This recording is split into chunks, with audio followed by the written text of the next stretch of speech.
enchaîne.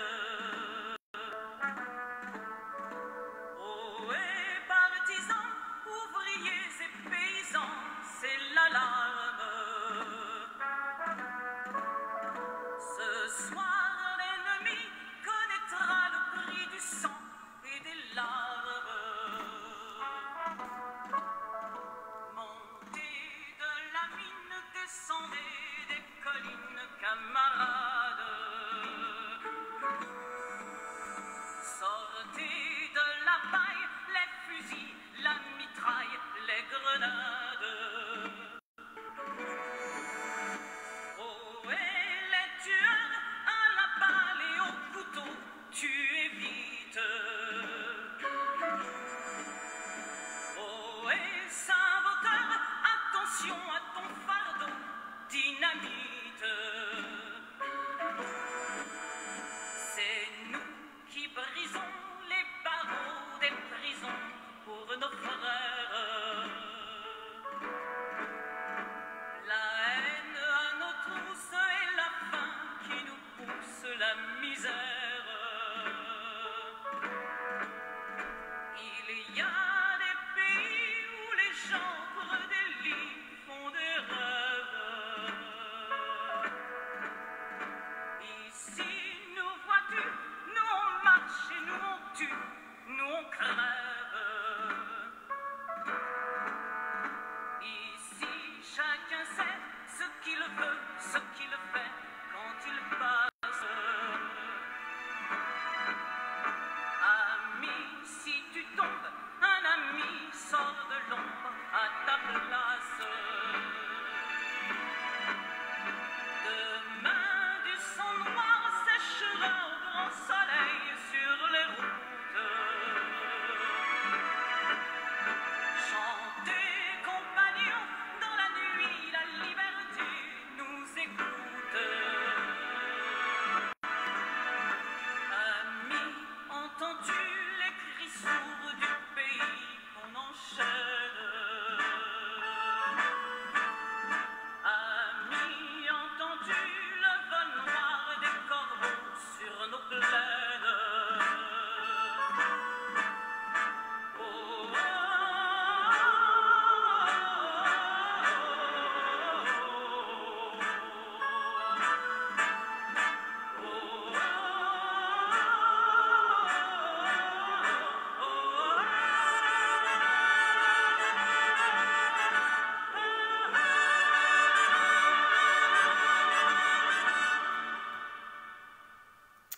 Bonsoir les amis, vous êtes avec les Gilets jaunes constituants, pays de l'Uropois, anciennement 91.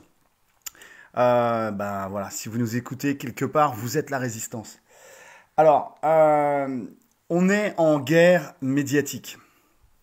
Le but est de casser le narratif mensonger de la propagande, diffusée par les médias de masse, qui ont pour but de formater l'opinion publique à accepter, à vivre dans la peur et à accepter la destruction de tous les acquis, de toutes les libertés. Bon, bah, c'est TF1, c'est LCI, c'est Direct 8, c'est C8 plutôt, et c'est BFM, enfin bref, vous les connaissez. Alors, qu'est-ce qu'on peut faire, nous, concrètement?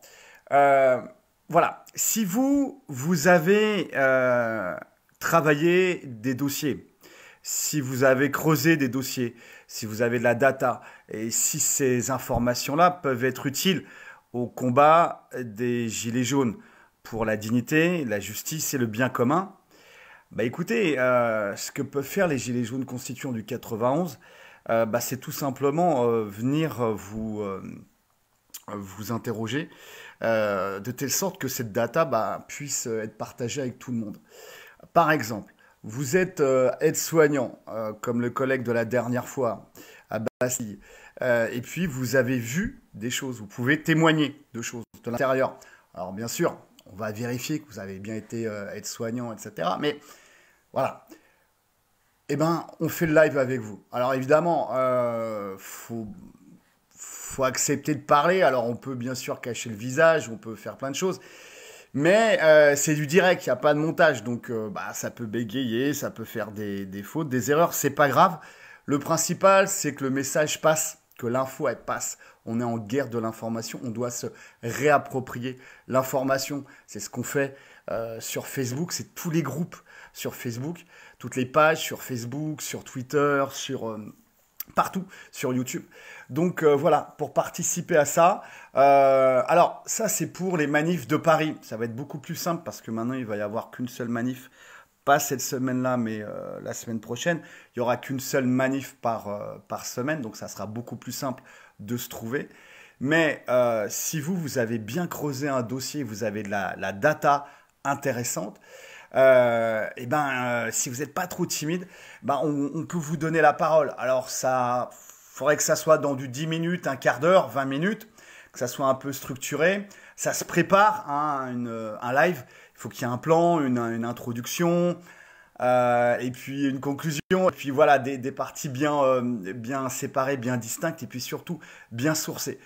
Mais voilà, par exemple, sur tout ce qui est problème rapport à l'enfance, au placement abusif, ou par exemple aux dernières lois sur la bioéthique qui sont sorties, ou si vous êtes une maman et vous avez travaillé sur tout ce qui est masque et taux d'oxygène avant l'école, après l'école, etc. Il y a plein de choses intéressantes à comprendre, à connaître, à savoir et à diffuser. Et pourquoi pas convaincre des endormis via ces lives-là. Des lives d'explication où on pose des questions et voilà, on laisse la personne en face trouver les réponses par elle-même. Donc on peut faire ça. C'est simple. De toute façon, nous, grosso modo, on est sur toutes les manifs chaque samedi. Donc si vous avez de la data, mais on pourrait aussi, par exemple, penser au scandale des éoliennes, où la dernière fois, on avait interviewé un collègue sur l'avancement des listes citoyennes et / gilets jaunes dans les différentes municipalités, avoir un petit retour statistique dessus. Voilà, ça c'est la vraie information qui vient du terrain, qui est sourcée, qui est vraiment intéressante. Voilà, ça fait partie de ce qu'on peut faire concrètement. Donc voilà, on vous invite, si vous avez bien travaillé des sujets et que vous voulez vous lancer, alors vous pouvez être un ou deux, voilà, ou trois même, hein, y a pas de souci. Et c'est de repérer un gilet jaune constituant pendant la manif. Et puis comme on est tous en réseau, voilà, faut en trouver un, lui exposer le sujet, et puis on fera live pendant la manif. Et si on peut pas, c'est juste après la manif. Voilà. Voilà les amis, c'est ce qu'on peut vous proposer tout de suite pour la semaine prochaine, pour samedi prochain, pour dans 2 jours. Voilà. Si vous avez des dossiers, écoutez, on peut faire des lives avec vous. Force et honneur, on ne lâche rien, mort à la dette.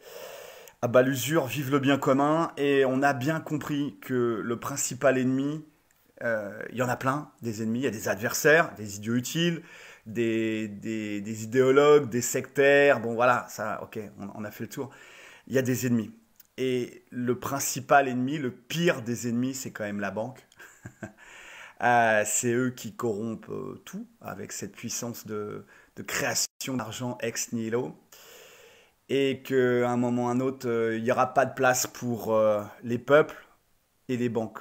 Ça sera la banque ou nous, en fait, ou les gens du peuple. Voilà, on le sait très bien. Donc, identifions l'ennemi principal, posons des questions à tous les collègues, à nos proches. Est-ce qu'ils ont des ennemis? Est-ce qu'ils ont encore des ennemis? Et si oui, lesquels? Et quel est le principal des ennemis? Et normalement, on arrive sur la banque, voilà, sur la création monétaire, sur ceux qui payent les carrières des politiciens, qui financent les partis politiques, qui envoient ces politiciens professionnels faire des lois, et faire des lois au profit de qui? Des monopoles oligarchiques industriels, genre Big Pharma, etc. Mais derrière, tout ça, c'est possédé par des grands groupes financiers, comme BlackRock, qui sont eux-mêmes possédés par ces grandes banques qui détiennent le pouvoir monétaire. Donc l'ennemi ultime, c'est la banque. Et avec eux, voilà, il n'y aura pas trop de négociations. Ça sera soit eux, soit nous.